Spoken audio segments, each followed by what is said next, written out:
Ok. E, portanto, estamos aqui a mostrar... The primary muscle of respiration is the diaphragm. The diaphragm is a thin, dome-shaped layer of muscle and tendon that separates the abdominal cavity from the chest cavity. It gains its shape from its attachments and from the organs that surround it, especially the heart, lungs, and liver. The diaphragm attaches at the costals along the lower rib cage, high in the front at the sternum, and deeply in the back along the spine. The diaphragm also attaches to itself via a central tendon, making the diaphragm one of the unique muscles of the body. The diaphragm uses its central tendon and its attachments as leverage to flatten during inhalation. The expansion of the ribs comes from the resistance of the internal organs to downward movement. As the internal organs are slow to move, the ribs expand to make room for the lungs. While the diaphragm attaches at the bottom of the ribs, its range of motion never reaches that low in the body. As seen from below, we get a sense of the full range of motion of the diaphragm as it would glide over the aorta, the vena cava, the esophagus, and the internal organs. For more information, visit www.3dyoga.com.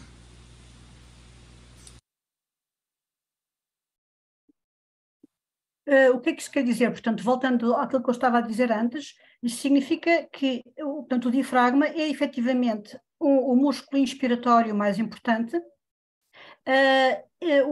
O movimento do diafragma para baixo, quando ele achata na caixa torácica, é um movimento em que o diafragma está a contrair. Quando o diafragma contrai, os músculos abdominais têm que relaxar.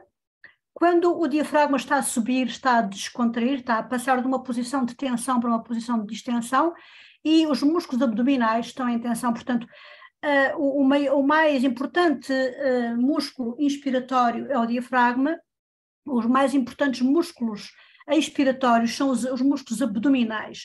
Quando há bocadinho estava a explicar uma coisa muito importante, as pessoas falam muito da respiração costo-abdominal, diafragmática, etc., mas efetivamente nós não temos capacidade de voluntariamente manipular o diafragma e, portanto, efetivamente, é através dos músculos abdominais que nós vamos manipular quer a inspiração, quer a expiração.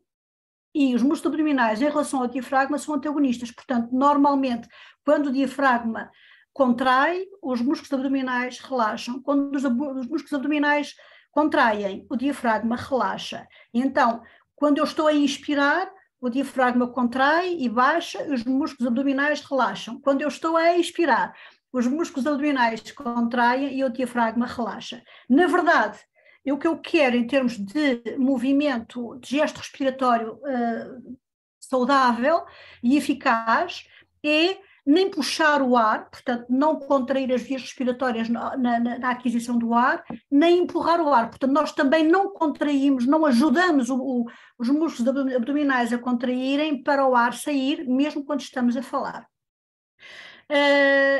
Mais uma vez, há vários modos de respirar, como vocês sabem. Para a fala e para o canto, a respiração mais eficiente, mais económica, que permite um maior controle expiratório, é uma respiração, enfim, que nós dizemos baixa, portanto, costal, abdominal, diafragmática, isto é, uma respiração fundamentalmente manipulada pelos músculos abdominais, para podermos ter um som também de qualidade e, do ponto de vista respiratório, eficaz. Tem que haver uma coordenação entre a respiração e o som. Portanto, nós temos que coordenar em termos musculares e, portanto, também depois no resultado acústico, os músculos abdominais e o diafragma, etc., todos os músculos envolvidos na respiração, com os músculos que vão estar envolvidos na fonação, na produção do som. Em geral, o que é preciso para que isto tudo corra muito bem em termos respiratórios? Manter os músculos respiratórios, quer os inspiratórios, quer os expiratórios, flexíveis. Aqui temos mais uma, portanto, vou falar um bocadinho sobre a fonação propriamente dita, a laringe, portanto, isto é o sistema que vibra e que vai permitir a produção propriamente dita do som. A laringe vista de cima é uma coisa muito linda, é o que vocês vão ver aqui. Long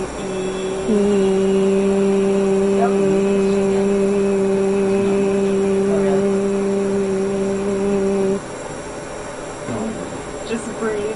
Try not to clear your throat or swallow or cough. Just breathe.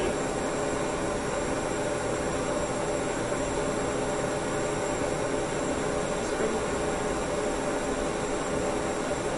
Deep breath in.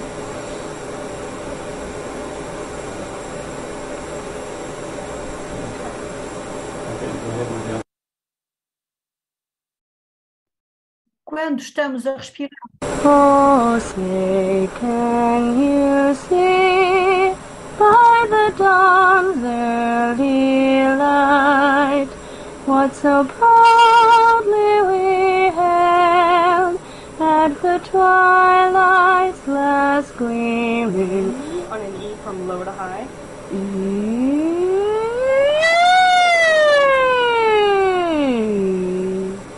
start.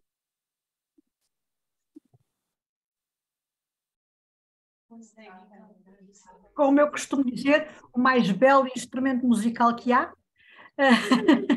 É muito bonito de ver, mas pronto, o que eu quero que vocês vejam e reparem para já é que as ditas cordas vocais estão abertas e estão afastadas uma da outra quando estamos em respiração natural, normal, sem ser respiração para a fonação, e as cordas vocais aproximam-se e vibram quando nós estamos a produzir som.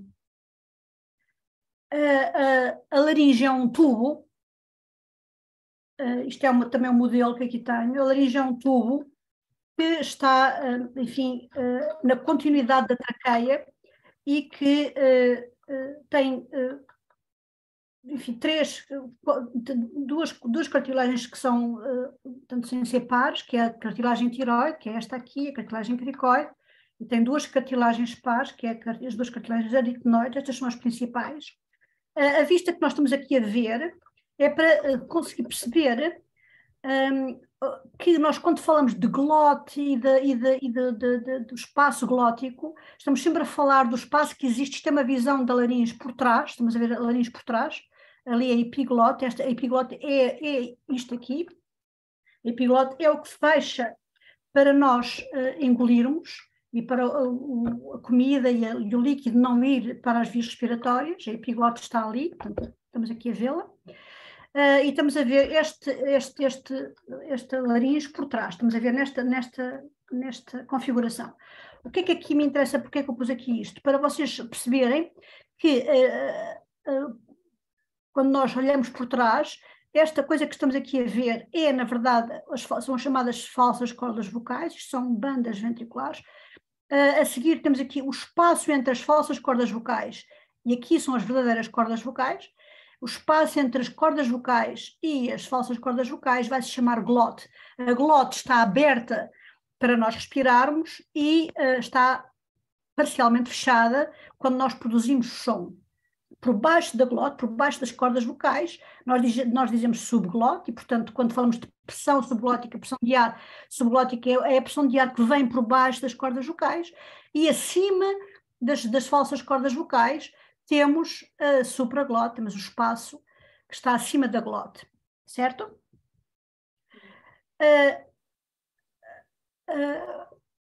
Em primeiro lugar, a laringe é um conjunto, portanto é esta estrutura, é um tubo, cuja estrutura é feita por cartilagens. Esta cartilagem aqui, pontiaguda, que é a maçã de Adão, que vocês conseguem sentir no vosso pescoço, nos homens está proeminente e é mais pontiaguda, é a tiroide. Aqui temos a epiglote, portanto é a tal estrutura cartilagínea que fecha para nós podermos engolir e não ficarmos engasgados. Por baixo temos a cricoide. A cricoide é um anel, podem aqui ver do lado, é um anel inteiro. A tiroide é aberta de um lado, como podem aqui ver, está aqui fechada de um lado e aberta do outro. Por trás da tiroide, temos dois aritenoides, que são duas cartilagens aqui, que estão aqui assim, e que vão permitir, portanto, os músculos depois vão encaixar aqui nos aritenoides, e são os aritenoides, a movimentação dos aritenoides que vai permitir que as cordas vocais se aproximem ou se afastem, ok? A primeira coisa que nós temos, portanto, temos as cartilagens, depois entre as cartilagens, temos as cartilagens e temos uma coisa muito importante que é esta aqui, que é o ocioide. O ocioide é o único osso suspenso do corpo humano e está suspenso por músculos que o suspendem e o elevam para cima e que o ancoram para baixo. Portanto, ele também tem músculos a segurá-lo por baixo e a segurá-lo por cima. Todas estas estruturas cartilagíneas estão ligadas umas às outras, como o ocioide também, estão ligadas umas às outras por uma coisa chamada ligamentos e membranas, que não funcionam como músculos. Portanto, elas estão a ligar as estruturas das cartilagens. Esta estrutura, como há bocadinho estava a dizer-vos, é uma estrutura que tem músculos que seguram, portanto toda a estrutura é mole, vai ter cartilagens e músculos, e nós movimentamos-la para baixo e para cima quando fazemos a deglutição, e esta estrutura tem músculos que suspendem a estrutura à parte de cima da nossa cabeça, portanto aqui temos estes músculos supraioideus, os músculos que vão do ocioide para o maxilar inferior e o maxilar superior. O ocioide também está ligado aqui por baixo, aqui está a língua, que é gigante, e o ocioide está ligado diretamente por baixo aos músculos que agarram a língua à parte de baixo da boca. Portanto, tudo o que a nossa língua faz afeta a musculatura e a estrutura da laringe, e depois temos músculos que seguram e que estão a agarrar a laringe para baixo. Portanto, temos músculos que vão da tiroide para o externo, por exemplo, e também para as clavículas aqui para trás. Portanto, a estrutura toda é uma estrutura que está suspensa, e temos estes músculos externos que suspendem a estrutura fora da própria estrutura, e por isso é que nós podemos ter depois, manipulando os músculos extrínsecos da laringe, nós conseguimos ter posições diferentes da laringe, enquanto temos para a fonação, posições que são também naturais, mesmo nas diferentes vogais, mas outras coisas que nós às vezes queremos manipular efetivamente. E depois temos os músculos intrínsecos da laringe. Os músculos intrínsecos da laringe são todos os músculos que estão a conectar as cartilagens entre elas dentro das cartilagens todas da laringe, portanto, são vários músculos. O que nos interessa mais, e mais importante de todos, é que nós temos duas articulações fundamentais. Temos a articulação que é aqui dos aritenoides. Os aritenoides são estes aqui. Os aritenoides, os músculos que vão dos aritenoides para a tiroide, chama-se músculos tiroaritenoideus. Os músculos tiroaritenoideus são aqueles que vão ser as cordas vocais. Portanto, as cordas vocais têm, entre outras coisas, também os músculos tiroaritenoideus. Portanto, os músculos vão dos aritenoides para a tiroide. E uma das articulações da laringe é esta capacidade dos aritenoides se moverem e movem juntando, aproximando as cordas vocais ou separando as cordas vocais. Tanto uma coisa como outra é muito importante. É preciso separar as cordas vocais para que eu consiga a respiração normal, quando eu não estou a fazer fonação, quando eu não estou a fazer som, e eu preciso da aproximação das cordas vocais quando eu quero produzir som e quero que haja movimentação do ar para essa produção do som. Sim, isto aqui já vimos, eu por acaso tinha aqui posto mais para perceberem também que nós dizemos a adução das cordas vocais quando as cordas vocais estão abertas e a abdução quando estão aproximadas, desculpem, a abdução e a adução quando estão aproximadas, e também é importante perceberem que esta estrutura, portanto, se estivermos assim, o ocioide está aqui, a língua está aqui, e os aritenoides estão do lado das nossas vértebras, e o triângulo que aqui vemos, portanto, este triângulo que aqui vemos, este lado daqui do triângulo é o lado onde está a tiroide, não é? Assim, desta maneira, e deste lado, aqui, portanto, por baixo disto estão os aritenoides a abrir a glote. Temos uma outra articulação importantíssima para a produção do som, mesmo para a produção da voz falada, que é o movimento da tiroide. Portanto, há um músculo aqui, que é o músculo cricotiroideu, que vai da cricoide, que é esta cartilagem, para esta cartilagem, e que ao contrair movimenta a tiroide. Movimenta a tiroide, enfim, também a cricoide vai atrás, mas o movimento maior é da tiroide sobre a cricoide, chama-se basculação da tiroide, e quando nós fazemos isso, quando nós movimentamos, portanto, quando o músculo que junta a cricoide à tiroide contrai, a tiroide move-se e as cordas lá dentro, porque estão aqui, estão a ver, estão entre os aritenoides e a tiroide, estão aqui as cordas vocais, os músculos vocais, os músculos que estão aqui são esticados, e ao serem esticados nós produzimos sons mais agudos, e ao serem encurtados nós produzimos sons mais graves. E nós na voz falada, as pessoas muitas vezes não têm noção disso, mas na verdade nós também estamos a fazer música na voz falada, porque temos sempre o tempo todo a produzir uma melodia e um ritmo. Nós somos sempre os compositores da nossa própria música ao falarmos. E há um pouco a ideia de que a voz cantada é muito distinta da voz falada. E sim, claro, tem coisas distintas, mas também tem muitas coisas muito semelhantes, e é um pouco ao contrário, é mais a voz falada também é uma voz cantada em miniatura, digo eu, porque a basculação da tiroide, que nós usamos muitíssimo para cantar, sobretudo no canto lírico, no canto erudito, porque temos aquela tessitura gigante para cantar e queremos esticar muitas cordas vocais, ainda assim ela está a ser usada também na voz falada. Portanto, nós, na verdade, as duas articulações fundamentais dos músculos do nariz, que são os de aproximar e afastar as cordas vocais, e de esticar e contrair as cordas, e de esticar e relaxar e encurtar as cordas vocais, estas duas articulações fundamentais estão a ocorrer também quando estamos a falar.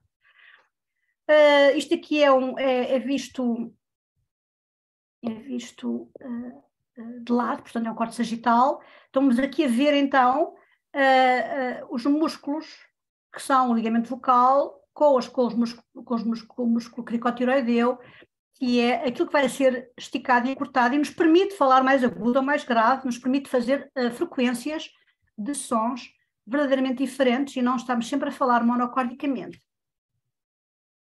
Portanto, aqui estão as duas funções fundamentais da laringe, são estas. Quando os músculos cricotiroideus contraem, a tiroide move as cordas vocais lá dentro, esticam ou encurtam. Quando os músculos tiroaritenoideus são aproximados, portanto os aritenoides movem-se, portanto há músculos também entre os aritenoides, entre estes e a cricoide, são músculos entre os aritenoides e a cricoide que fazem com que os aritenoides se movam, e é esse movimento que permite a aproximação ou afastamento das cordas vocais e, portanto, nos permite falar e produzir som. A corda vocal propriamente dita, na verdade, é um conjunto de três camadas. Temos aqui, isto aqui é o músculo, portanto, isto aqui é o tiroaritenoideu, aquilo que eu estava a dizer, é o músculo que vai da tiroide para os aritenoides. Depois há um ligamento que é uma membrana que cobre por aqui fora toda a estrutura do muscular e que cobre, e que vai também ser importante porque ela vai vibrar no movimento vibratório das cordas vocais. E depois por fora temos uma pele, que é a mucosa, e é esta pele que tem que estar sempre hidratada, porque nós movimentamos as cordas vocais a uma enorme velocidade uma contra a outra, e se a mucosa não estiver hidratada, se essa pele que nós por dentro não estivermos todos hidratados, a movimentação faz atrito e nós aleijamos e ficamos disfónicos, porque ficamos com uma inflamação, com o edema da corda vocal. Portanto, estas duas, quando nós puxamos imenso, desculpem lá, vou só aqui voltar atrás para dizer uma coisa. Eu aqui não disse, quando nós temos uma predominância da ação deste músculo aqui, que faz a movimentação da tiroide em relação à cricoide, onde temos predominância desta ação, nós vamos dizer que estamos a produzir um som num mecanismo mais leve e vamos produzir normalmente sons mais agudos. Quando a força que faz das cordas uma contra a outra é maior do que aquela que as estica, nós vamos dizer que estamos em mecanismo pesado e estamos maioritariamente na voz falada em predominância desta musculatura, estamos maioritariamente neste mecanismo pesado a falar, embora Se tudo correr bem, estiver flexível, etc., nós efetivamente ao falar, falamos nestes dois registros, nós falamos nestas duas preponderâncias musculares o tempo todo, até por uma questão de saúde vocal também. Assim sendo, aqui podemos ver que quando eu estou no tal mecanismo pesado, a massa e a superfície que vai entrar em contacto das cordas vocais uma contra a outra no ciclo vibratório é maior, portanto estão a ver aqui, há uma superfície maior aqui, e aqui temos também envolvido o ligamento vocal, além da mucosa estar a vibrar, também o ligamento vibra. No mecanismo mais leve, quando estamos com as cordas mais esticadas e a posição mais agudo, só a mucosa vibra e, em geral, o ligamento não chega a vibrar. E é isto que são os dois mecanismos fundamentais de produção do som, há mais dois, pelo menos, laríngeos, falando assim, mas estes são os fundamentais e são aqueles que nós usamos permanentemente na voz falada.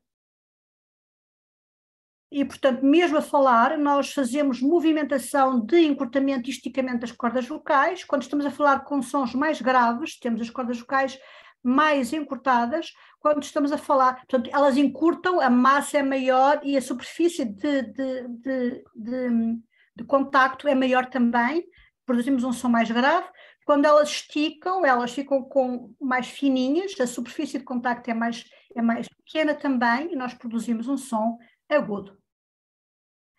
Assim, numa voz falada saudável, temos um mecanismo pesado e um mecanismo leve e, tal como eu estava a dizer, para a produção vocal saudável nós devemos ter estas duas preponderâncias, uma vez que estes músculos funcionam como antagónicos, não é? Portanto, quando um contrai mais, o outro relaxa e vice-versa, como eu vos expliquei em relação aos músculos respiratórios, e, portanto, para tudo ser equilibrado, tem que haver efetivamente também um equilíbrio muscular entre a contração do músculo cricotiroideu e, portanto, o esticar das cordas vocais e a movimentação dos aritenoides um contra o outro e, portanto, da aproximação das cordas vocais e da força com que essa aproximação ocorre, e é isso que faz com que eu consiga o tempo todo falar mais grave ou mais agudo, também movimentando e andando à volta, mesmo quando estou em predominância de uma dos mecanismos, vamos dizer assim. Portanto, o gesto fonatório saudável permite uma registração equilibrada nos dois mecanismos principais. Se isso acontecer, as cordas vocais juntam-se eficazmente e, portanto, nós temos qualidade na adução, o que significa que quando vou falar não há ar que está a escapar enquanto eu estou a produzir som, portanto não há sopro, nem há força a mais e, portanto, não há crispação. Para que também tudo corra bem, deve haver uma suspensão, portanto os músculos que suspendem a laringe para baixo e para cima devem estar flexíveis, de modo a que a movimentação desta estrutura que é a laringe seja flexível, possa ocorrer, portanto ela não pode estar stack, não pode estar, os músculos não podem estar contraídos, os músculos que suspendem a laringe, se estiverem contraídos, a laringe não se move e está tudo, é muito difícil o trabalho intrínseco da laringe.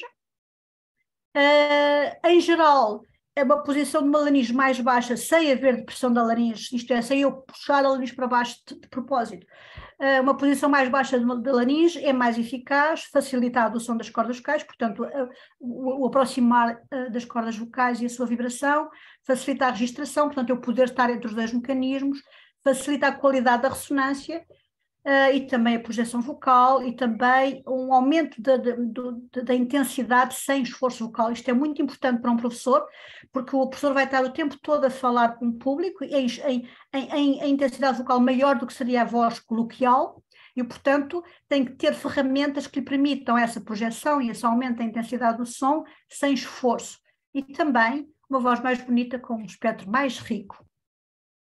No que respeita à ressonância e articulação, que na verdade eu coloco juntas, embora possam ser estudadas separadas, a ressonância é esta capacidade que o som tem de, ao passar através da faringe e da boca e das fossas nasais, ser amplificado e ser filtrado, porque o som propriamente dito que é produzido pelas cordas vocais é só um puf, puf, puf, não me permitiria estar a falar aqui como estou a falar convosco desta maneira.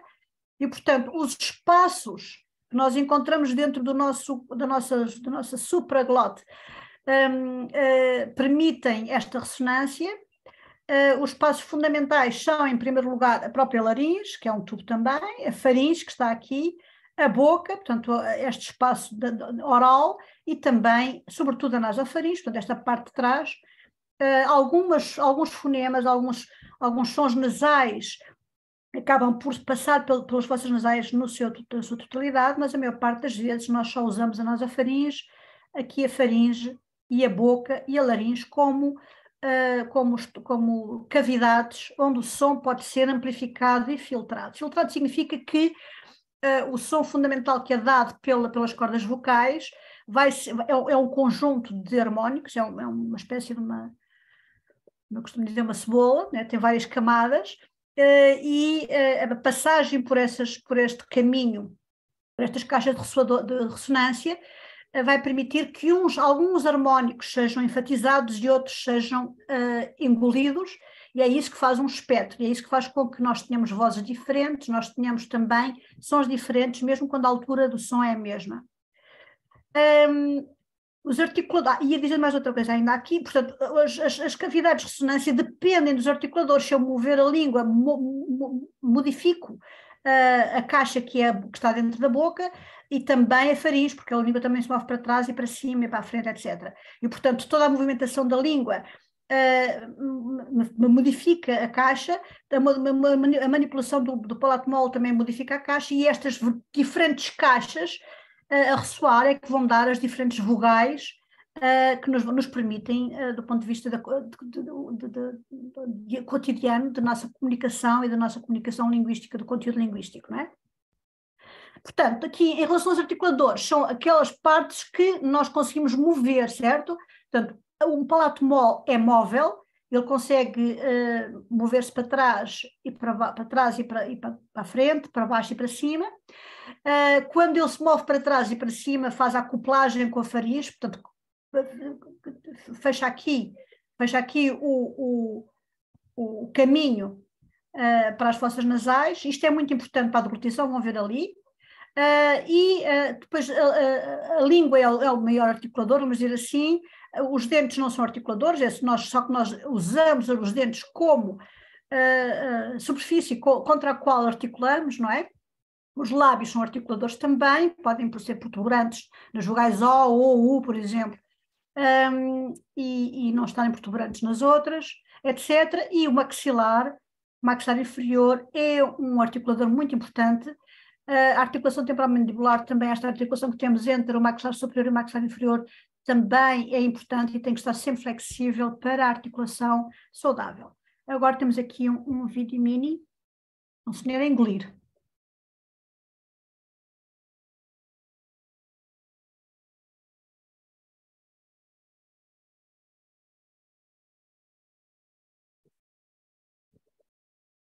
Portanto, como vêem, é muito importante o palato mole ser funcional para que a comida e os líquidos não vão para dentro das fossas nasais.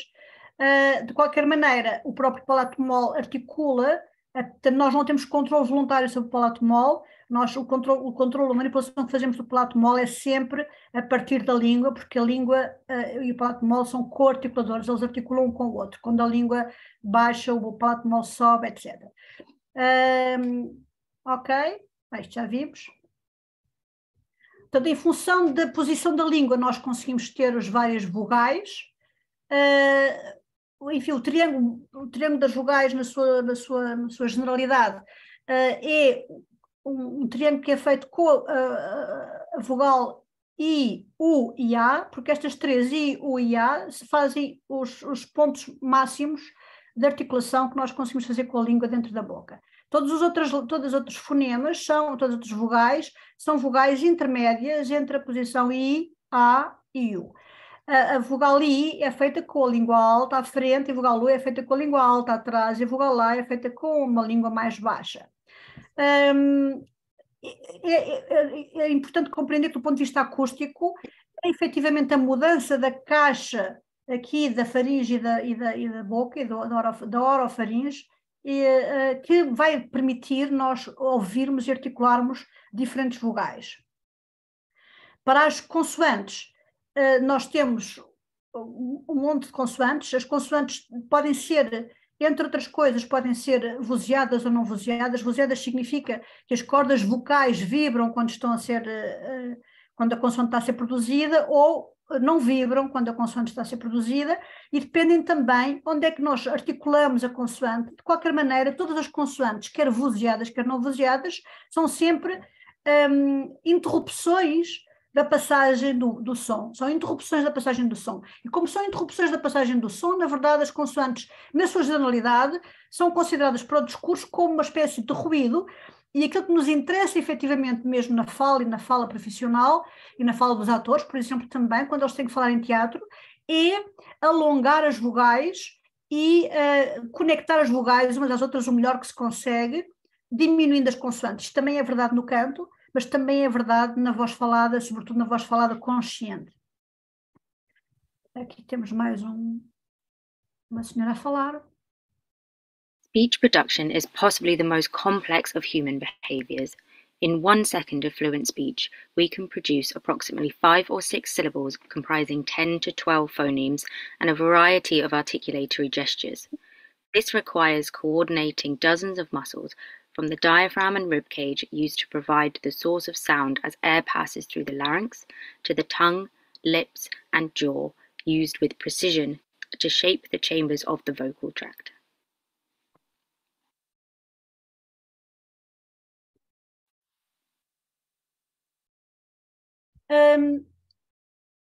Na voz falada, também, e era o que eu estava a dizer no início aqui do meu discurso acerca de como é que nós usamos a voz falada e da importância de termos também uma melodia e um ritmo, uma prosódia, quando estamos a falar.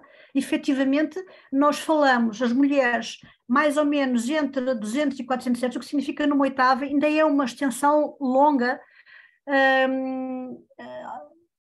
Na voz falada coloquial, a extensão é mais curta e nós falamos com uma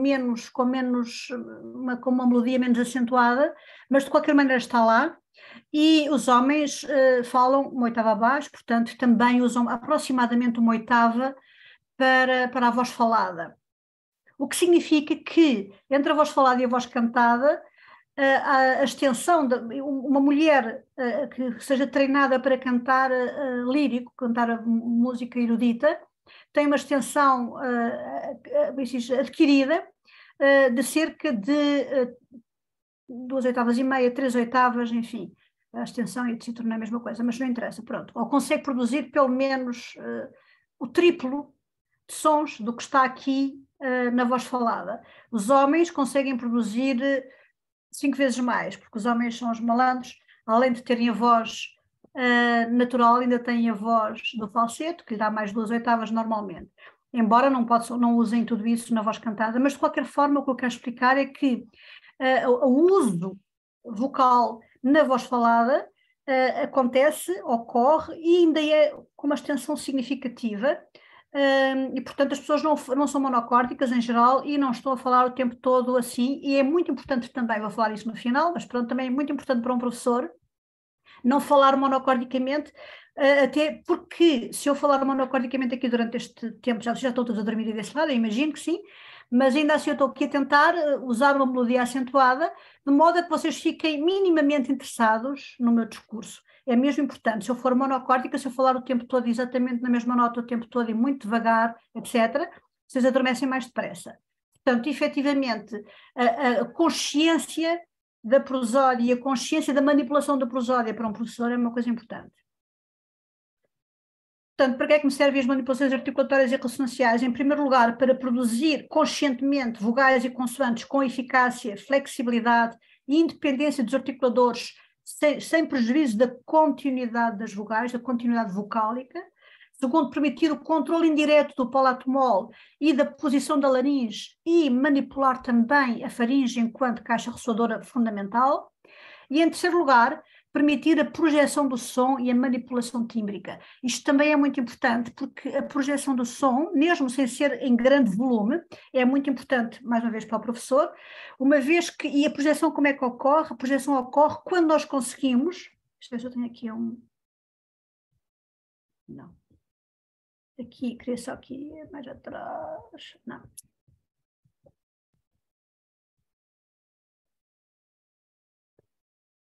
Queria aqui mostrar, pode ser aqui, estão a ver aqui assim, aqui é o palato mole, e nós queremos o tempo todo preencher com som a faringe inteira e ir até à nasofaringe. Esta ida, esta direção na vertical até à nasofaringe é que vai permitir uma ressonância que vai projetar o som sem que eu tenha que fazer, sem que eu tenha que aumentar o volume. E, portanto, esta técnica ressonâncial é fundamental para a economia do professor, enquanto ele está a falar, fazer-se ouvir à distância e sobre o barulho todo dos miúdos aos gritos,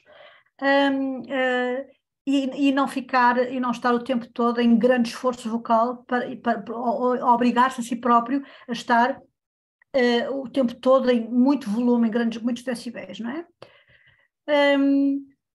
Um gesto correto, um gesto saudável, ressonancial e articulatório, é aquele no qual os músculos articulatórios estão todos a funcionar com flexibilidade, sem contração excessiva. Por outro lado, também é aquele gesto no qual eu consigo ligar as vogais umas às outras, alongar as vogais, de maneira a que a dicção seja mais perceptível por parte do meu público. E, por outro lado, ter consciência da direção do som, uma vez que eu preciso, se eu estiver a falar numa sala com muita gente, eu preciso de ter efetivamente ressonância nasofaríngea para esta amplificação, para esta projeção do som, sem que aumentar o volume, sem que eu tenha que me esforçar para que o volume aumente. Portanto, estou por terminar a minha primeira parte, espero que tenham percebido um pouco. Isto não é assim muito simples, embora tenha tentado simplificar ao máximo. Não é muito simples, toda a anatomia e fisiologia humana são coisas é realmente complexa, mas é importante nós compreendermos, até para compreendermos como é que nós podemos manipular, ao ter consciência da respiração e ao ter consciência da articulação, como é que nós podemos manipular no sentido da flexibilidade e da manutenção de todo o sistema flexível e eficaz, para não estarmos o tempo todo em esforço, não é? Relativamente aos cuidados importantes para os professores, eu também vou ser muito rápida, porque eu penso que isto é aquilo que vocês encontram muitíssimas coisas sobre isto na internet, se pesquisarem no Google, no YouTube, etc. E provavelmente também alguns de vocês já sabem alguma coisa sobre como se proteger do abuso vocal. Um dos grandes problemas dos professores é o que terem que falar durante muito tempo seguido, durante muitas horas seguidas, em condições adversas, muitas vezes com muito barulho, outras vezes com salas de qualidade de reverberação muito fraca e muito má, e portanto há muitos professores queixosos, há muitos professores com problemas de disfonia, com problemas vocais. A disfonia, portanto, estar um pouco rouco, é uma das queixas mais comuns e que aparece mais com mais incidência e aparece sobretudo nas classes das vozes profissionais, nos cantores, nos professores, nos atores. E, portanto, nós devemos ter realmente alguma consciência de que a voz é uma ferramenta fundamental. Se nós não tivermos voz, nós não conseguimos dar aulas, ou dificilmente conseguiremos dar aulas se não tivermos voz. Então, porque é que os professores muitas vezes têm problemas vocais? Por ineficiência da técnica respiratória. Por isso é que é tão importante ter consciência de como é que se respira, e a consciência da respiração é sempre, muitas vezes, perturbada quando a pessoa pensa como é que estou a respirar, e, portanto, saber qual é o gesto certo, aquilo que eu estava a dizer de não puxar o ar, não empurrar o ar e conseguir efetivamente ter uma técnica respiratória básica para a produção de som é realmente importante. Também uma outra das causas é a ineficácia dos gestos de projeção vocal em sala de aula, precisamente o que eu estava a dizer. O professor deve também saber como é que projeta o som, como é que conseguimos projetar o som sem esforço, sem voz assustada na garganta. Outra das razões e essa é difícil, de facto, porque a maior parte dos professores, não sei como é que é no Brasil, mas em Portugal, dão 5 aulas seguidas, e muitas vezes dão 5 aulas seguidas de exposição, o que não devia ser, portanto não deviam ser 5 aulas positivas, mas muitas vezes acontece, e por isso ficam cansados e depois não têm tempo para recuperar. É pelo menos necessário, se houver algum nível de disfonia na voz falada e na voz cantada também, é necessário pelo menos 24 horas para recuperar desse edema, mesmo que seja um edema leve, e muitas vezes o professor não tem no outro dia outra vez 5 aulas seguidas para dar. A necessidade de falar em grandes grupos e em espaços de pobre qualidade acústica é também um dos problemas, e necessidade de falar sobre barulho de fundo, porque muitas vezes os alunos estão a falar o tempo todo. Principais problemas vocais são a disfonia, portanto, o que eu estava a dizer, um bocadinho de edema e, portanto, sempre uma ligeira rouquidão, a fonia mesmo, rouquidão mesmo, e tanto uma coisa como outra são sobretudo provocadas por edemas das cordas vocais. Estes edemas das cordas vocais são inflamação, e a inflamação pode ser, em primeiro lugar, ocorrer por mau uso ou sobreuso da voz, também pode ocorrer por alergias ou por outras infecções respiratórias. Também o refluxo gastroesofágico, que está muito na moda, muitas vezes também é um grande responsável pela inflamação das cordas vocais. E claro, fumo de tabaco e álcool. O fumo de tabaco é altamente agressivo para as cordas vocais e o álcool é altamente desidratante. Se o consumo de álcool for moderado e houver ao mesmo tempo consumo de água e de líquidos, pode não ser muito mau, pode não ser muito, muito grave, mas se for muito grande, claro.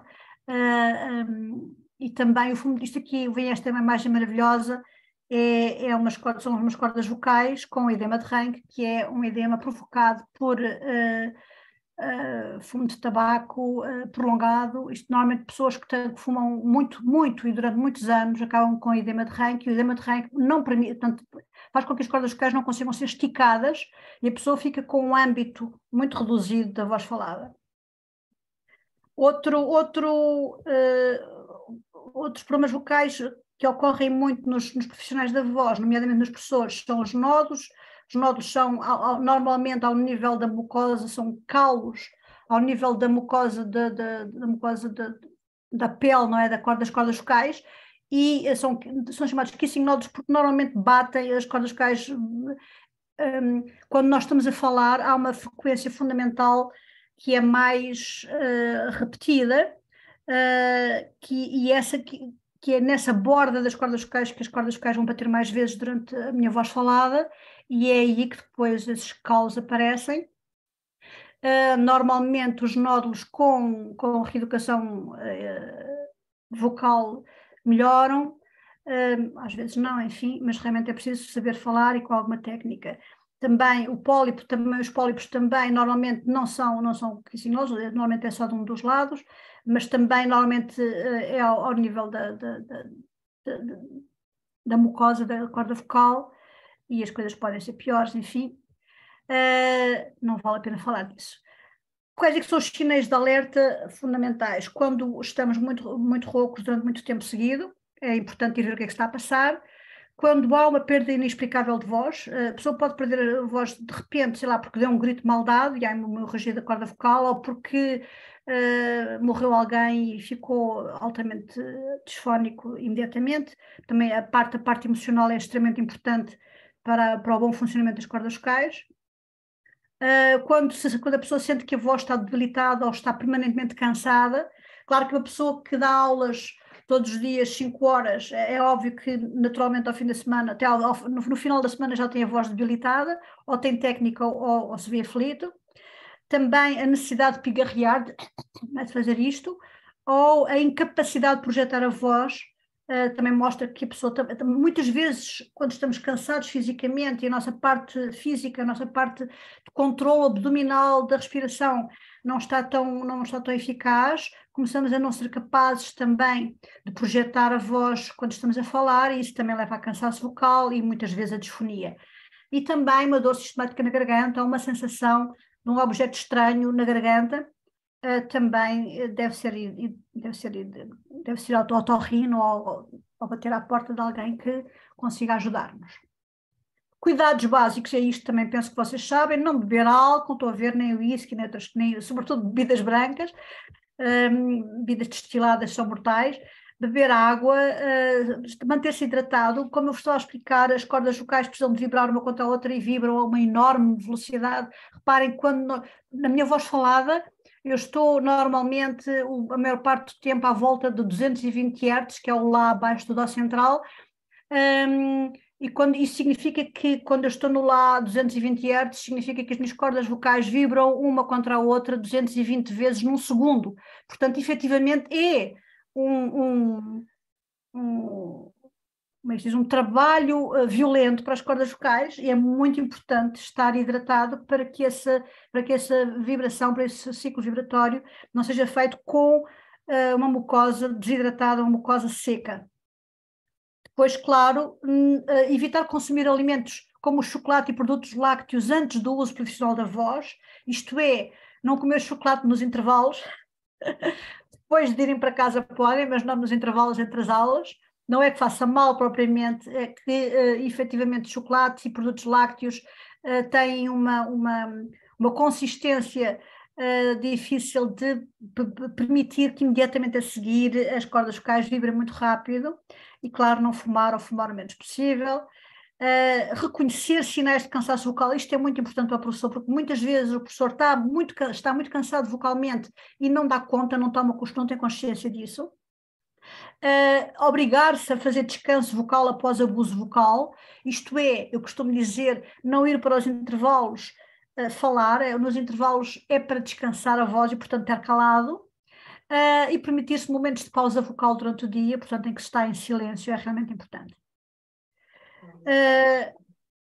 O volume da voz também é importante. Há pessoas também que estão o tempo todo mesmo sem necessidade em demasiados decibéis e não é necessário.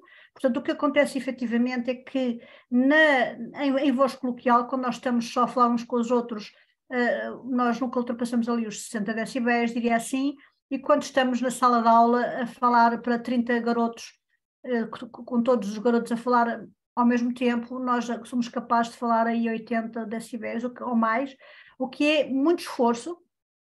Reparem que um cantor lírico, por exemplo, pode cantar maioritariamente a 80 decibéis, portanto não tem que cantar a 100 decibéis, aliás há cantores que não têm 100 decibéis de volume para cantar. Portanto, este controlo sobre também o volume é muito importante, e também compreenderem que volume não é a mesma coisa que projeção. É possível falar com a voz projetada e fazer-se ouvir numa sala grande com muita gente sem ter um volume elevado. Não são a mesma coisa. A projeção depende do modo como eu uso a ressonância e o volume não. Não se automedicar, muitas vezes há coisas que as pessoas usam e que não têm consciência que fazem mal às cordas vocais. A aspirina é uma das coisas que deve ser tomada com muita precaução, porque a aspirina tem um efeito hemorrágico e temos que ter cuidado, portanto nunca tomar muita aspirina. Também os antihistamínicos, a maior parte, embora os antihistamínicos de última geração já não sejam tão desidratantes, a maior parte dos antihistamínicos, que são os antialérgicos, são também bastante desidratantes, e quando toma antihistamínicos a resistência vocal diminui e deve-se começar a consumir, a beber mais líquidos. E também as pastilhas que são compradas na farmácia ou nos outros sítios para a garganta, muitas vezes são adstringentes e limpam tudo e desidratam as cordas vocais, embora, por exemplo, sejam muito boas. Se eu tiver que tossir e conseguir tomar umas pastilhas para tossir menos, é bom, mas não posso tomar tantas pastilhas que eu deixei de tossir, mas fiquei afónica, certo?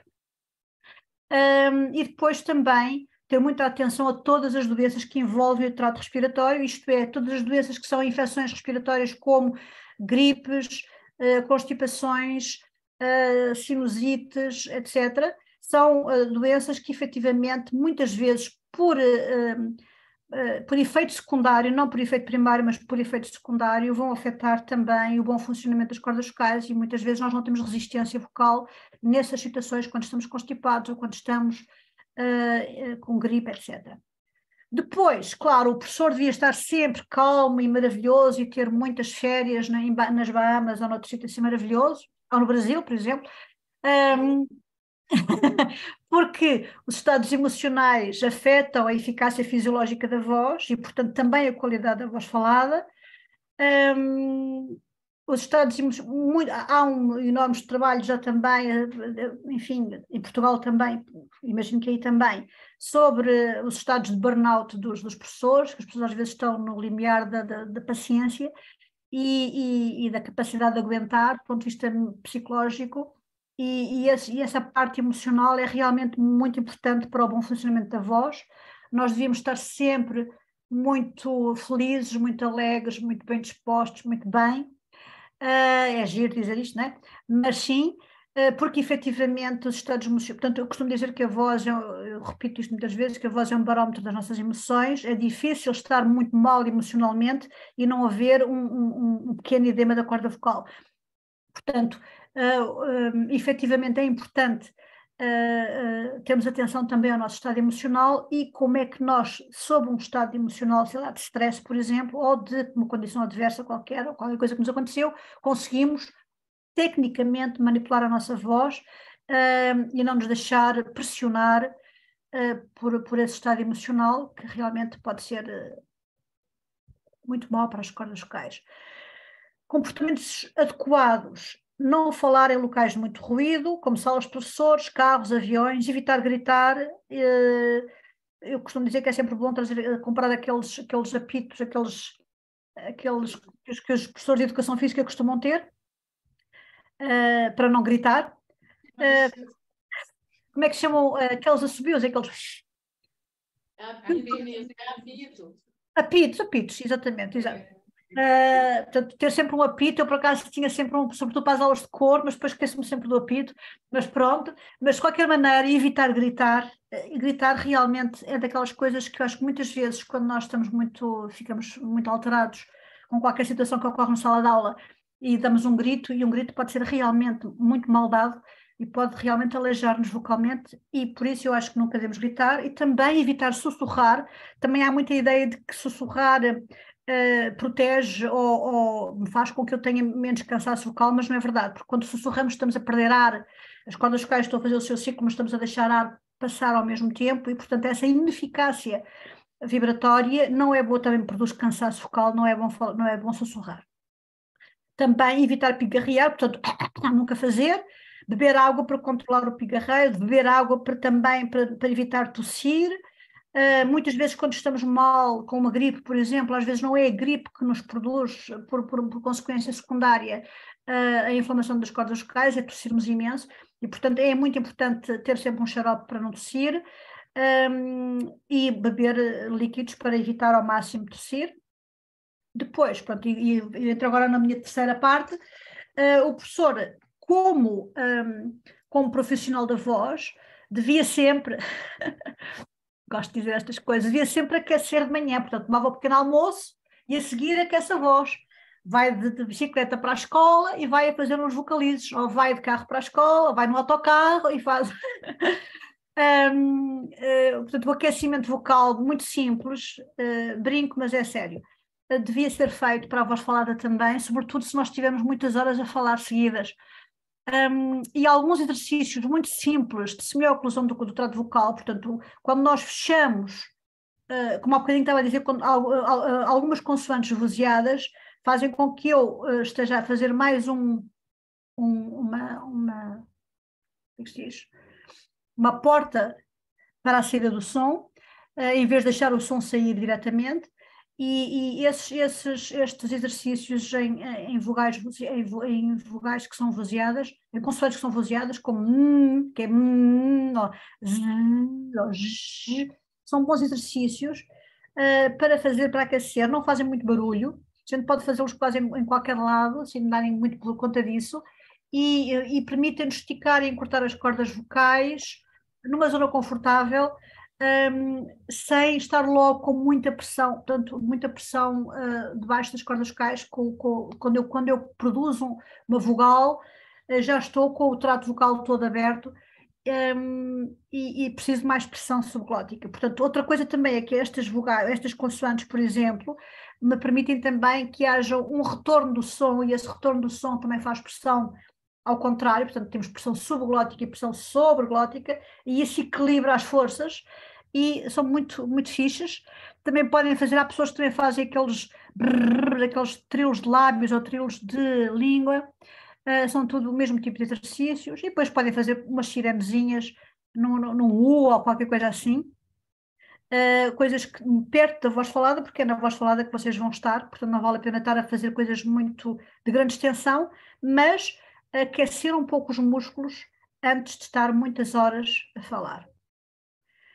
Praticar técnicas de relaxamento para manter o corpo relaxado. Portanto, nós, apesar de cantarmos e produzimos som com as cordas vocais que estão na garganta, nós efetivamente, se tivermos uma dor no pé, como eu costumo brincar, isso afeta-me o corpo todo e afeta a minha capacidade de produzir som. E, portanto, na verdade, eu devo ter o meu corpo na totalidade relaxado, de modo a otimizar ao máximo o uso vocal. Também devo ter uma respiração relaxada, pausada, controlada fundamentalmente pelos músculos abdominais, falar devagar, dando tempo para o gesto inspiratório. Mais uma vez, repito, não puxar o ar, nem para a inspiração, nem empurrar o ar para falar, permitir o retomar natural da inspiração e manter a flexibilidade muscular durante o ciclo respiratório.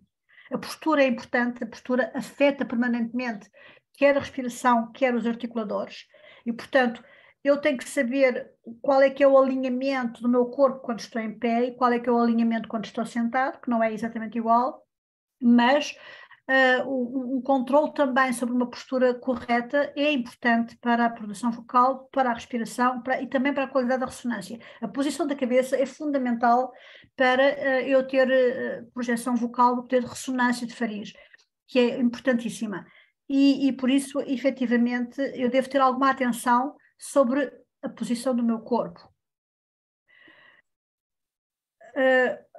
Usar os articuladores de modo flexível, manter o maxilar e a língua sempre relaxados, manter um espaço entre o maxilar superior e inferior, isto quer dizer que eu nunca faço força na articulação temporomandibular, prolongar as vogais, não sobrevalorizar as consoantes, utilizar uma prosódia acentuada. Porquê é importante utilizar uma prosódia acentuada? Por um lado, para os alunos não adormecerem, mas por outro também, porque quando eu mudo de tom, quando eu mudo de nota em que eu estou a falar, quando eu começo a falar para baixo e para cima, as cordas esticam e encurtam e a superfície que entra em contacto vai mudando. Portanto, eu quando falo com uma prosódia acentuada, canso-me muito menos, porque estou o tempo todo a mudar de ponto de contacto das cordas uma com a outra. Se eu estiver muito monocórdica, o ponto de contacto é sempre o mesmo, eu canso-me muito mais. Portanto, é realmente uma técnica importante para evitar o cansaço. Depois, falar numa frequência confortável para a voz e quando nós queremos falar com um pouco de mais volume, falar com um tom ou dois acima do que seria a minha frequência média fundamental em tom coloquial. O que é que eu quero dizer assim? Se em voz coloquial eu falo, como há bocadinho estava a dizer, em 220 Hz, mais ou menos no Lá abaixo do Dó central, se eu estiver a falar para uma turma numa sala grande, se eu estivesse aí convosco, teria que estar a falar uma segunda, uma terceira acima, portanto num Dó um bocadinho mais agudo, não muito mais agudo, que isso também cansa muito, mas só um bocadinho mais agudo, para ter um pouco mais de volume com um pouco esforço. Outra questão também importante é adequar o meu som à acústica da sala, e às vezes as salas são muito, muito secas, e quando são muito secas, não têm reverberação, eu tenho que ter uma consciência de que tenho que ter um prolongamento das vogais mais eficaz e conseguir falar idealmente devagar e pausadamente, enfim. Quando eu tenho um ambiente muito seco é muito pior, muitas vezes ficamos disfónicos em ambientes demasiado secos. Quando estamos em ambientes muito secos não há reverberação ou quase não há reverberação e então eu tenho que arranjar maneira de ter muita consciência da projeção do som. Idealmente, se eu tiver um microfone, perfeito. Se a parte significativa da comunicação que nós estamos a ter ocorre através da prosódia e é muito importante compreender que é essa prosódia, é a parte não falada, aquilo que quando eu estou a falar não importa, que é essa melodia e esse ritmo, é que faz transparecer os nossos estados emocionais e pode ser utilizada para fins pedagógicos, portanto, para a motivação, para a manutenção do interesse pelo discurso. Por isso é tão importante essa parte linguística do discurso, que é aquela que eu estou a ter o tempo todo e que está a ocorrer sem que vocês se deem conta. Vocês estão com atenção àquilo que eu estou a dizer, mas eu estou a dizer, tenho este discurso, este conteúdo linguístico sobre uma melodia e um ritmo que pode ser mais cativante, mais motivante, mais interessante ou não. Assim, e para terminar, a voz falada constrói-se sobre uma melodia e o ritmo, e portanto a voz falada é sempre música, eu gosto de dizer isto, que é fofinho, e por isso, na verdade, toda a voz falada é uma miniatura da voz cantada e deve ser tratada como tal, isto é, com muito cuidado, com muita autoconsciência e como uma ferramenta verdadeiramente importante que ela é para o profissional da voz, que é o professor. E dito isto, tenho aqui, se vocês depois quiserem pesquisar mais algumas coisas interessantes para vocês poderem ler mais. E para terminar, aqui uns senhores a cantar em que a gente está a ver as cordas vocais, que é uma coisa um bocado horrível, mas vou aqui pôr para terminar.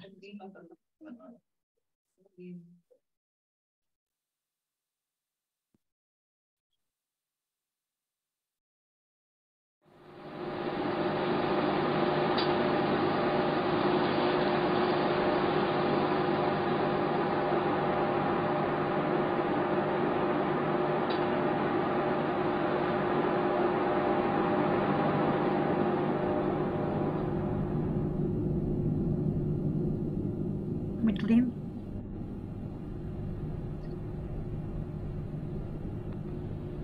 Gente, eu canto isso por dentro. Yeah.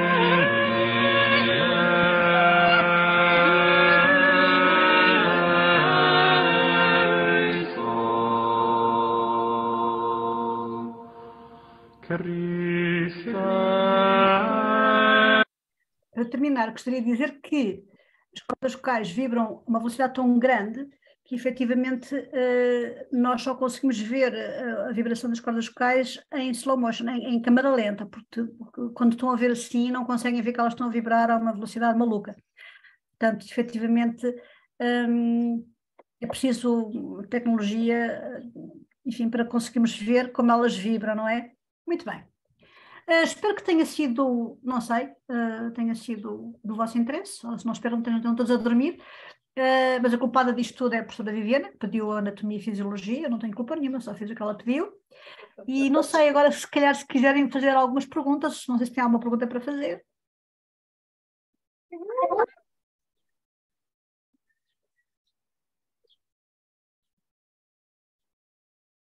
Ana, muito obrigada. Nada. Gente, eu só queria, assim, antes de abrir aqui, se alguém tiver alguma pergunta, Ana, quero agradecer você imensamente por aceitar o convite. Nada. A Ana, gente, ela, além de investigadora, é professora, é cantora, ela é multi, assim, né? Aquela pessoa que eu admiro muito. Eu sou suspeita para falar dela, que realmente admiro demais o trabalho dela, em todas as linhas, assim, sabe? Como professora, como educadora, como cantora, sabe? Assim, aquele cuidado mesmo com a voz, aquele cuidado com o trabalho que faz. E, então, assim, é sempre uma alegria, Ana, te ouvir falar, especialmente dessa turma aqui, que é uma turma tão especial, assim, que junta alunos do curso de música, alunos de outros cursos. Então, assim, muito obrigada, tá? Obrigada mesmo. Quem quiser conhecer mais o trabalho da Ana, gente, pesquisem as publicações dela, eu tenho muito material dela também, quem precisar, né, Paty? É uma pessoa que é incrível, assim. A gente conversando, né, a gente podia chamar, eu falei com a Paty, vamos chamar a Ana, e ela aceitou e está aqui nessa conversa gostosa com a gente hoje, tá? Ana, eles têm aula daqui a pouco, porque a aula termina aqui às 3h10 e tem intervalo curto e depois tem aula a seguir. Eu vou aqui, gente. Quem tiver alguma pergunta, para a Ana, alguém? Pedro?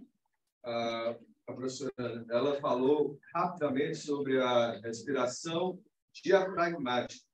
E, se eu não me engano, ela falou que, na verdade, a gente não controla o diafragma. Bom, eu já ouvi muito falar da respiração diafragmática, inclusive no que tange ao canto, certo? E eu queria saber, assim, porque a gente ouve muito falar que é melhor, que é, inclusive, melhor para a ansiedade, para o estresse, etc. Mas, como ela falou aqui também, um dos principais casos de problemas vocais em professores é a ineficácia das técnicas vocais. Assim, por exemplo, eu canto e dou aula, inclusive para criança, então eu tenho que me esgoelar para as crianças por hora, para falar em boca. E eu tenho essa preocupação de fazer a respiração certa. Então, essa questão da respiração diafragmática, ela é eficiente, ela não é eficiente, ela é mito? Não. Okay. Qual é a eficácia dela? Assim, a respiração, portanto, a respiração chamada baixa, não é? A chamada respiração baixa, que é a tal respiração costo-diafragmático-abdominal, sim, é para a fonação, para a produção do som, quer para a voz falada, quer para a voz cantada, a que é considerada mais eficaz. Também, em geral, portanto, nós não possamos utilizar os outros tipos respiratórios, nomeadamente clavicular, por exemplo, mas mesmo normalmente, portanto, quando vocês estão aí sentados a olhar para mim, nós estamos a respirar dessa maneira se estivermos saudáveis. Isto é, o nosso controlo inspiratório é feito fundamentalmente com o abaixamento do diafragma e o nosso controlo expiratório é feito com os músculos abdominais a entrarem em contração. O que nós queremos para o canto é um pouco mais, como é que eu ia dizer, um pouco, em termos de inspiração, é exatamente o mesmo que usamos normalmente, isto é, deixar o ar entrar, relaxando os músculos abdominais e, portanto, o diafragma baixando, mas depois, quando nós queremos cantar, queremos que o gesto expiratório muscular do abdômen não seja de um movimento contrátil muito rápido, e por isso o que nós fazemos normalmente, e é isso que chamam, eu não gosto nada da palavra, mas enfim, é aquilo que chamam apoio, é uma tentativa de manutenção dos músculos abdominais no gesto inspiratório, isto é, não fazer força para fora, mas também não fazer força para dentro. O que é que isto significa? Significa que o diafragma está a subir, mas não está a subir tão rápido como subiria se nós não fizermos nada. Isto na música, enfim, sobretudo na música erudita. Mas em geral, uma produção sonora eficaz implica sempre que a inspiração seja mais... Nós fazemos sempre isso, mesmo a falar, não é? O que está a acontecer é que nós inspiramos rápido e expiramos lento. E esta expiração lenta não é exatamente igual à expiração que nós fazemos quando não estamos a falar. Certo? E, portanto, porquê é que nós queremos a tal respiração costo-abdominal diafragmática?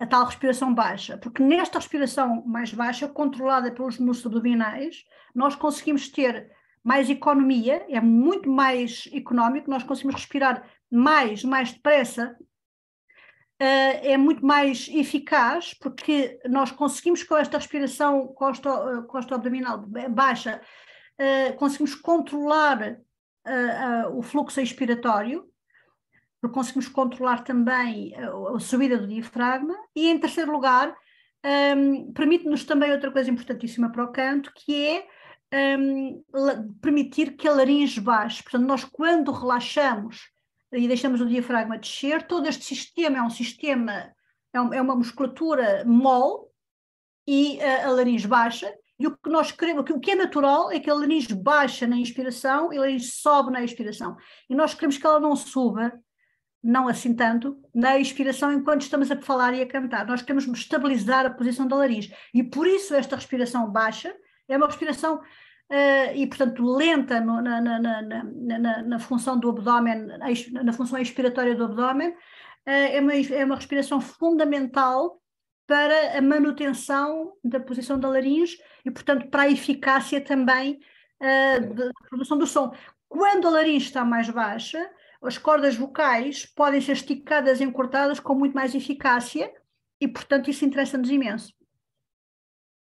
Para a voz falada também. Não sei se respondi à pergunta. Ana, eu também quero aproveitar para agradecer, falar que foi um prazer te conhecer, te ouvir, tá? Muito obrigada. Espero que seja a primeira de muitas outras, tá? Eu queria aproveitar também para te fazer uma pergunta, porque tem a ver com um dos interesses de uma aluna nossa daqui, que é justamente esse trabalho online, de dar aula online, né? Isso foi muito forte aqui, eu acredito que no mundo inteiro, né? Principalmente por causa da pandemia, e veio para ficar, né? Muitas pessoas já trabalhavam dessa forma e agora mais ainda, né? Você deu o exemplo que sua voz é em torno de Lá 2, né, para falar, e numa sala presencialmente, se você estivesse aqui, você falaria em torno de Dó sustenido.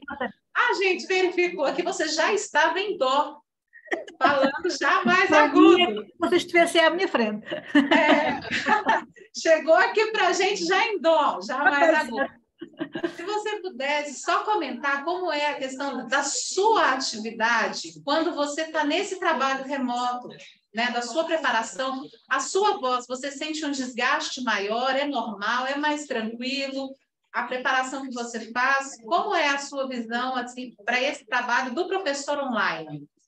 Sim, eu pronto, dei muitas aulas online quando foi na pandemia, como todos nós, não é?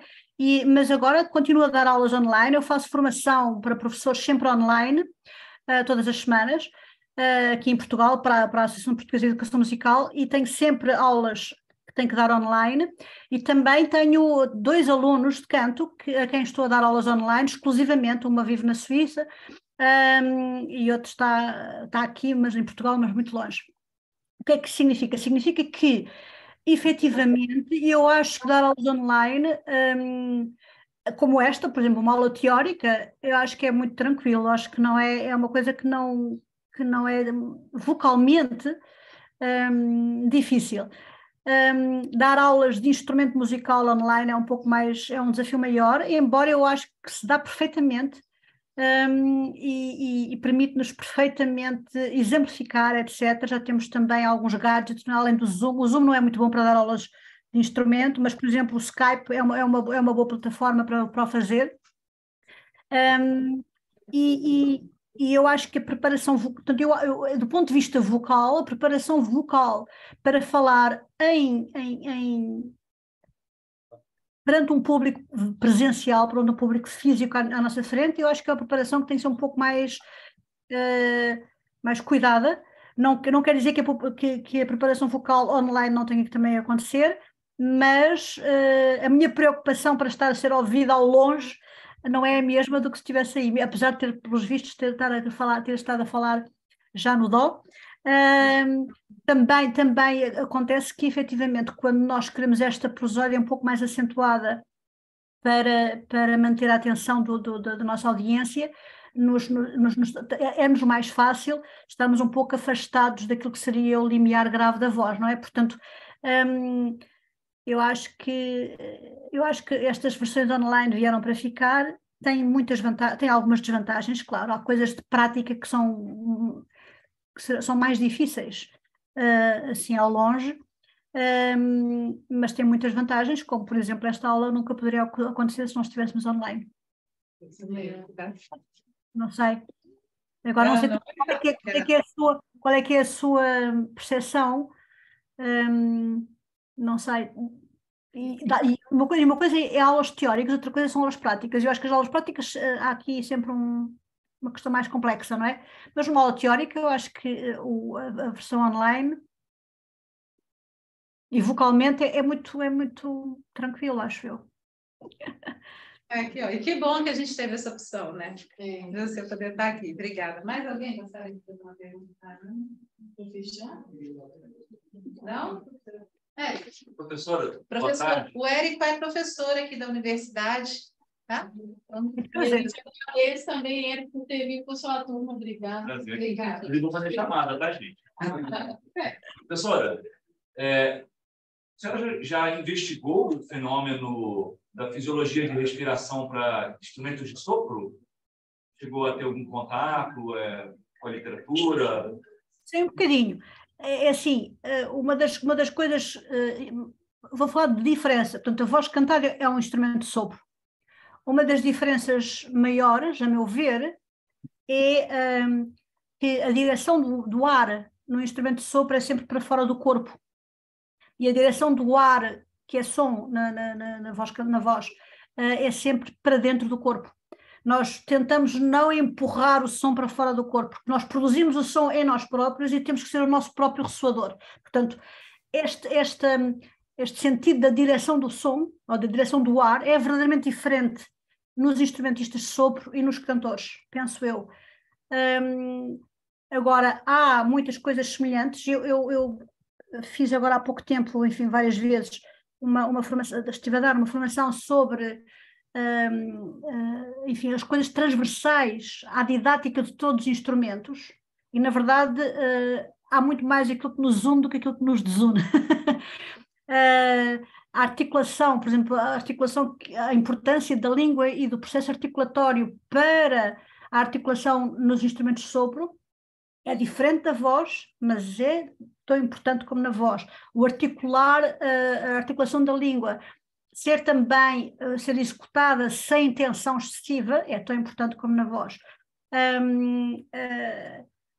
O fluxo, a pressão de ar, e a pressão de ar ser fundamental também para a possibilidade de dinâmica, de crescendo e decrescendo, que na voz, por exemplo, nos vai levar a uma modificação de registração, portanto, de conseguir fazer mensagem de voz, fazer crescendo e crescendo sobre uma nota só. Na verdade, o processo é semelhante, não é? A parte toda de tímbrica, de controle da qualidade do som, de procura da qualidade do som e da expressividade através da qualidade do som é toda semelhante também. O controle respiratório propriamente dito, ser na mesma costodiafragmático abdominal, é idêntico.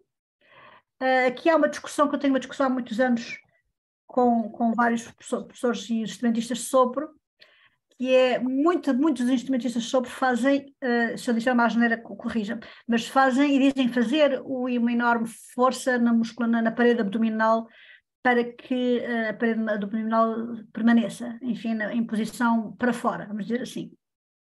E eu creio que também há muitos cantores que o fazem, mas que é altamente contraprodutivo. No canto, produz constrição noutras zonas que não transformam transformam o gesto numa coisa menos eficaz. Portanto, nós efetivamente a cantar queremos que esta parede abdominal não contraia muito rápida, mas também não queremos fazer força na parede abdominal no sentido de parar a movimentação da musculatura, fazendo força para fora. E no sopro, não sei muito bem como é que é, mas enfim, eu diria que em teoria, deveria ser o gesto propriamente respiratório deveria ser semelhante. A direção do som, a direção do ar, é que realmente não é semelhante. Mas a direção do ar no cantor, e mesmo na voz falada, que era um bocadinho que eu estava aqui a dizer também, é na vertical, é na direção da nasofaringe. A direção do ar no instrumentista sopro é para fora do corpo, é sempre para a palheta ou para... Não é? E nesse aspecto é diferente, não sei. Mas não sei muito bem, não sei muito sobre isso, não é? O instrumento amplifica vibrações, né? Seja da palheta, ou no caso do instrumento da família dos metais, vibração do lábio do instrumentista, né? Mas não a princípio, sim, a gente... Me ouve bem? Sim, repito. O processo de exalação do ar, eu acho que é diferente. A forma como a gente inala o ar é bem similar. Exatamente. A gente trabalha com mais velocidade de ar, na verdade. Mais do que a família dos metais. A gente usa o tal apoio, né, entre aspas, que é uma palavra também é controversa. Mas muito obrigado, tá? Muito obrigado por estar entre nós. E venha uma vez pessoalmente. Obrigada eu. Deixa eu só dizer mais uma coisa aqui. O apoio, repare que eu não disse que eu não gosto da palavra, eu acho que o apoio existe, quer dizer, eu acho que a manipulação muscular para a manutenção do fluxo contínuo de ar, etc., de conseguir efetivamente que a musculatura abdominal, que é uma musculatura expiratória, não esteja totalmente ativa na expiração, é uma coisa que está a acontecer efetivamente e que nós queremos que aconteça. E eu acho que existe também nos instrumentos de sopro, não sei se exatamente da mesma forma, é essa a questão. Embora eu diria que em teoria deveria ser idêntico. Agora, a direção do ar não, né? Mais alguém? Pronto. Gente, não, Ana, eu acho que é isso, por causa do horário da aula seguir, aí a gente vai ter que cortar a conversa agora, mas eu queria muito pedir a vocês, gente, que a gente juntasse aqui para tirar uma selfie com ela aqui no fundo. Pode ser, Ana? Claro. Tirar uma selfie com você. Ok, excelente. Tirar a selfie, gente.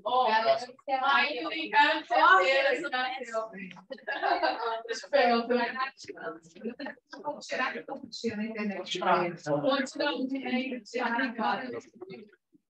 Como é que é? Aí tem que pegar lá em cima, dá para tampar, né, Gado? Vou pegar só o conditor lá, acho que tá agora.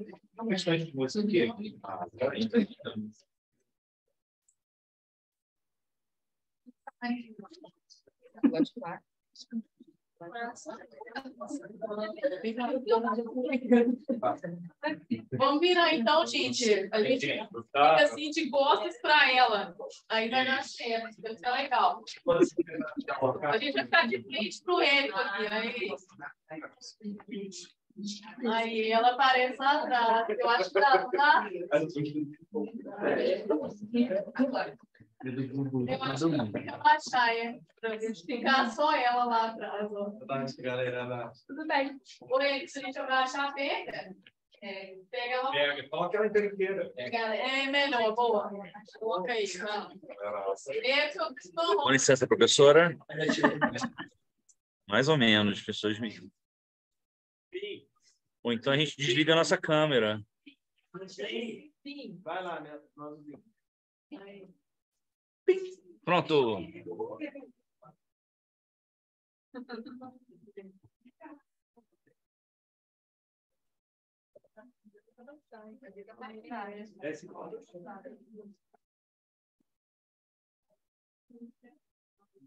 Tá. 3, 2.